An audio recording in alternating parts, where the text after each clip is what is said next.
ইলিশ মাছের জন্য বাঙালিরা কিন্তু আর বর্ষাকালের অপেক্ষা করে না। সারা বছরই বেশ ভালো ইলিশ মাছ পাওয়া যায়। আর আজকে আমি করেছিলাম বেগুন দিয়ে ইলিশ মাছের সর্ষে পোস্ত, যেটা খেতে অপূর্ব লাগে। এর জন্য 3 পিস ইলিশ মাছ পরিষ্কার করে ধুয়ে লবণ হলুদ মেখে সর্ষের তেল গরম করে হালকা করে ভেজে তুলে নেব।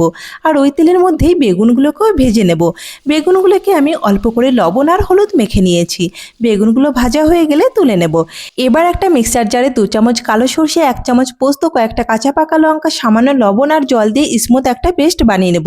এবার তেলের মধ্যে সামান্য কালো জিরে, কয়েকটা কাঁচা লঙ্কা, স্বাদ মতো লবণ আর হলুদ গুঁড়ো দিয়ে নেড়েচেড়ে এর মধ্যে সর্ষে পোস্তর পেস্ট দিয়ে আরও কিছুক্ষণ কষিয়ে নেওয়ার পর মশলা থেকে তেল ছাড়তে শুরু করলে এর মধ্যে দিয়ে দিলাম পরিমাণ মতো জল।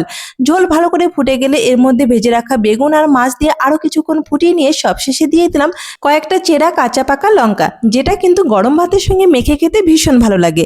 ইলিশ মাছের এই রেসিপিটি তোমরা কে কে খেতে পছন্দ করো অবশ্যই কমেন্ট করে জানিও। আর আজ দুপুরে লাঞ্চের থালিতে কী কী ছিল সেটাও তোমাদের সঙ্গে ছোট্ট করে শেয়ার করলাম।